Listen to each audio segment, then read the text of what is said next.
La différence pour nous, c'est que quand tu as un championnat du monde dans ta discipline, en fait tout est dédié.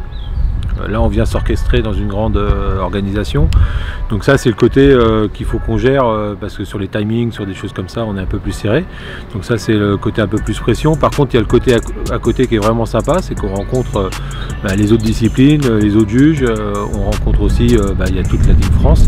Dans ma discipline, beaucoup de liens avec les arbitres toute l'année, donc surtout que il y a le jugement, mais il n'y a pas que ça, quand on participe aussi à l'écriture des règles, à la définition des circuits, donc on a beaucoup de contacts, avec une particularité en fait pour le freestyle, c'est qu'en fait les juges du freestyle, on est pratiquement tous responsables de nos commissions respectives.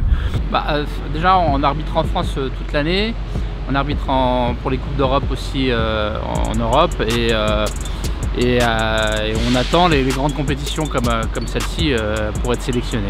Moi j'ai reçu un mail il y a un peu plus de 2 mois qui me demandait si j'étais disponible pour venir arbitrer sur la période des U19 et seniors.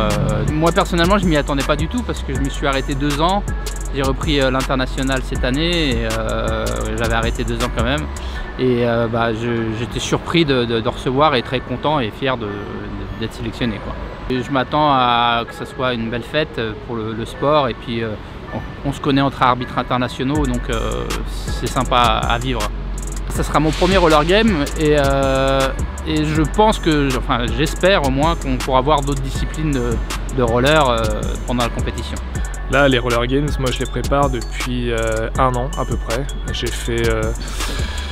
J'ai fait Nanjing et je me suis donné 1 an tranquillement en fin de saison normale, et ensuite en début de cette saison-ci je me suis mis à fond dans ma prépa avec des pics de forme programmés sur la saison, et là on repart à zéro à partir de maintenant. La saison est terminée et on est reparti pour 3 semaines de préparation physique à fond.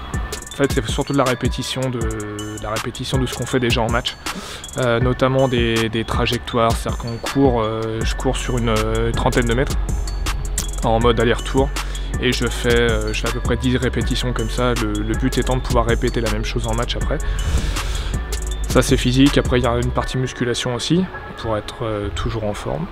Et ensuite on est beaucoup sur de la vidéo, où là je regarde toutes les vidéos des matchs internationaux qu'il y a eu, notamment la Coupe d'Europe, la Ligue des Champions, la finale de la Coupe Sears, tous les matchs internationaux qui nous ont permis en fait d'avoir des exemples de ce qu'il faut faire et pas faire.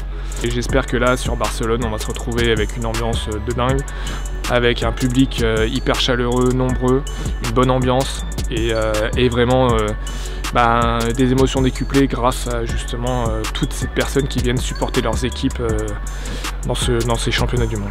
En fait on se retrouve là, il y a un nombre d'athlètes qui est juste incroyable, c'est un engouement général mais pour tout le monde. Peu importe, à Nanjing j'avais été voir la finale de roller hockey, j'avais trouvé ça génial parce que j'avais jamais vu de finale de roller hockey comme ça.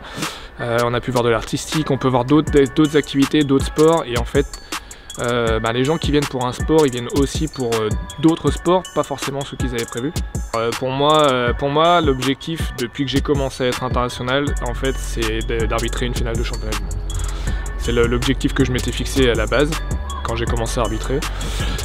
Ça fait 12 ans que je suis arbitre en première division, ça fait 9 ans que je suis arbitre en international. Et ça me... j'ai passé plusieurs étapes, j'ai fait des championnats du monde U20, j'ai fait des championnats du monde senior. J'ai pas encore fait de finale, donc maintenant l'objectif c'est ça, mais en fait quand on commence, il faut surtout y croire et travailler. Travailler comme les joueurs le font, faut s'entraîner, faut travailler.